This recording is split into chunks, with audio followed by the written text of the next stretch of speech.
Hello! A voice with a smoothness between Swede and velvet greeted Hina. She looked at a beautiful young man in a black hoodie. His face looked feminine with a silky smile and juicy lips. His eyes were hidden in the darkness and behind the hoodie at times, and he avoided eye contact. Hello? Hina replied. The music played a gradually higher and longer tone until an angelic bliss overtook her senses as a beautiful flower of colors blossomed in her cyberbrain. Nice. Thanks. That was beautiful. The girl smiled. She felt flattered by such a romantic cyber gesture. Yeah, it's a thing I made to hit on girls. Guy smiled and white teeth shone behind his graceful lips. You hit on girls often, or what? Not really. Sometimes. I don't know. Is that a bad thing? Key looked her in the eyes, but just for a single second. He wanted to say only on the pretty ones, but that was not the case tonight. Good thing he kept quiet and didn't burn himself with such an expression. I feel slightly uncomfortable. You know, you can clearly see my condition. Why would you talk to someone like me? You are too beautiful. You could get any girl in the club here. That's kind of too easy and boring. I don't see anyone I like here tonight. I like unique girls. Also, you kind of look very fun to talk to. Your hoodie looks super cool. Such a nice, shiny color. Okay, lad. I sense right away that you have depth. I know this. I know a man just like you. You seem to radiate love, but really, behind it all, it is just pain you emanate. You know you are better than other men, and that is true, and yet to feel affection for someone like you, one would have to be a foolish girl. Hina felt twisted and wrong. She already felt affection toward Kai, but was fighting it. I recognize you because I used parts of your code. I also heard about your accident. You're pretty famous on the cybernet. Key knew that complimenting her would be like falling on sharp rocks knees first. His whole plan of seducing her was going out the window. He hoped to befriend her and then wait for a chance to spark romance. It was all manipulation either way. I do get that quite a bit. I've stopped writing code for now. I have retired from everything, really. Can I order us drinks? Hina instantly put him in the box of fanboys who mean no harm. She suddenly felt a sense of tranquility around Key and didn't mind his company. Sure. Key did let her buy the drinks and watched Ulrich on the dance floor explaining the whole mess to the security guards. He could hear him shout, "What do you mean? Call the police." "I am the police." Key didn't know what to think of Ulrich's superhuman strength and agility. It was obvious that Ulrich had just killed those guys to test his efficiency. The drinks arrived within a minute. Hina was happy about the speed of service. She tasted the cocktail and observed Key suck on his straw. It was a sugary drink with strawberry flavor. Tastes good? The sweetness danced on the boy's tongue. Wanna go on a trip? Here's some LSDX. Hina handed the stranger a small pill. Try to code around that to make reality normal again. He smiled and swallowed the small pill. He took another sip from the drink and started observing the changes in his brain registered by the augmentation. Straight away, he saw that the serotonin levels were rising and a particular beta-serotonin was readjusting how the cells in the visual cortex fired neurons.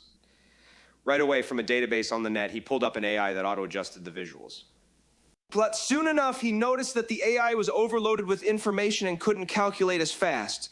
So he soon readapted a virtual reality code to be run like a casual visionary taking objects from the real world. This time, instead of changing them, it would actually project them for what they were.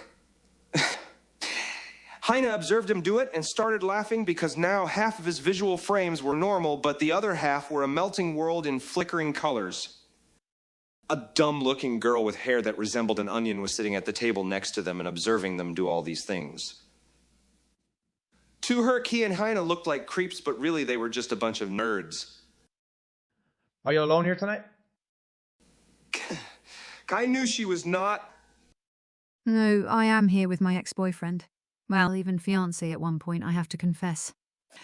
It's that guy down there on the dance floor explaining himself to the security guys. I came here to dance, and it was my idea. But now that I am here, I don't feel like it all. This world is now too strange for me. I just like to live in my head these days. Stay at home and just keep myself busy with life. Heine shared her feelings with Key. I see. I better get going then.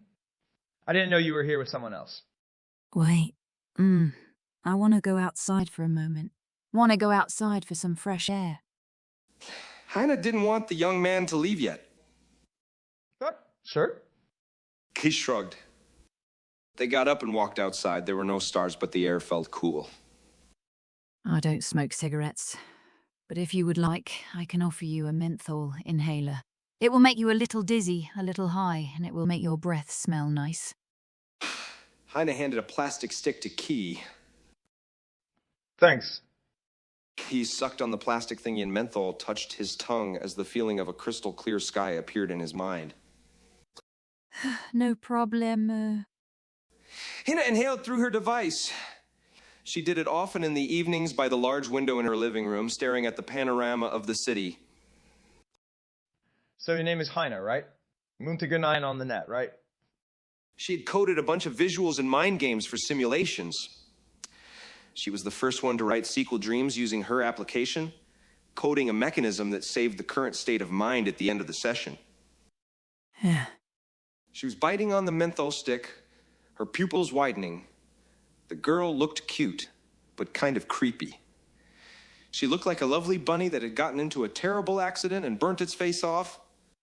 And you are? She dragged the sentence out as if it was impolite for him to know more of her than she did. Yeah. My name is Key. Akira. Yeats World on the net. I'm a nobody there. You couldn't have heard of me. I can't say that I have. Heine started to lose interest in the conversation. She hoped for Key to make a clown out of himself while attempting to brag. Do you think there will be a war? Key put on a show as if he really cared, as if he had fear in him, as if he cared if the world exploded that very moment. Maybe. Heine kept sucking on the plastic stick to feel more relaxed. Such a pretty place. What a waste if people decide to destroy it.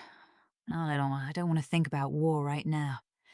I just want to party, you know. Can I ask you something? Key said in an unsure tone as if he was embarrassed. Shoot. I'm pretty sure you're well off money-wise, right? How come you never got a skin rework? You would be as pretty as you once used to be. Have you spied on me?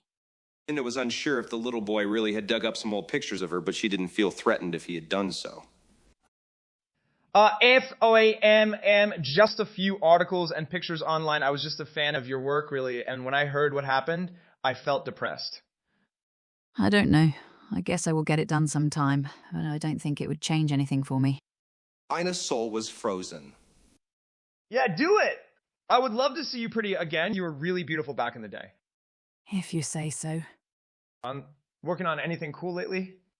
Key's brain started to glitch more now. He didn't care. He was sure he could handle the world blind by now. Just some pet applications. Everything is already created. Nothing to add, really, in this world. It seems that only degradation is left now. Feels sad, doesn't it? The world feels sad nowadays. I wonder if the world was sad centuries ago, too. What do you think? Hannah observed Key's black hoodie in detail. Perspective is everything. I think it has always been sad, but for different reasons every time. I think for smart people, the world has always been a really sad place throughout history. They have been greatly outnumbered by the less capable. Key lowered his chin. Rage, hate, and anger were spawning and bubbling in the dark waters of his soul, and it was slightly showing in his chest and face. Has it always been a beautiful place? What do you think? Now I am interested in your answer. I think we have made it beautiful by intoxicating ourselves. Didn't the world become a little more beautiful after your tragedy? It has come to my attention that people who suffer start to see the world more beautifully. They notice and appreciate the small things in life in general, no matter how useless and meaningless it is for most part. And those who are blind to their meaninglessness. They also do not know the difference between beauty and the grotesque. The dream of the vast universe is beautiful. But the fact that we are stuck here on our planet, that we have to share with everyone. That is kind of hideous. But really, it is a question of how we feel toward others. Key sucked on the menthol device one more time. Wait a minute. I think I know you, Key. You made that stupid dream sim game where that fat ogre chases you in a dark forest and you start to run slower and slower and eventually he catches up to you? You fucking bastard, that game is fucking horrid. How I hate it. It knocked me out of the game back into reality every time that ugly, fat piece of shit caught up to me. And it was slightly mad recalling the nightmare of a game Key I'd coded years ago. It was just a joke. Don't be so mad. I just did it for fun, but it's cute. Brain wiring out of the survival corner. Some would say that it is our calling as a species, but I would argue that it is just an instinct buried in our brain. I see you're pretty smart. Dana smirked, but there was a hidden agenda behind her burnt lips. One that Key could not translate. I'm still young. I will surely be more impressive in 10 years. Kay had big plans. He could not wait to be smarter. Just remember to live a little life, too. Don't lose too much of your time in science and in the endless circles of thought. Life is short. You won't get everything done anyway. Even if you hurry. What if we were immortal? Have you ever thought about that? If we could sustain and renew the cell equilibrium forever and ever, would you live or would you eventually decide to die? It would get extremely boring in a few hundred years, I assume. Maybe that is what we need to travel through space endlessly from one star to another, because time would have truly become nothing but distance then. The young male shrugged. I have to go now, but I have a feeling we will meet again. Mine became dark ether.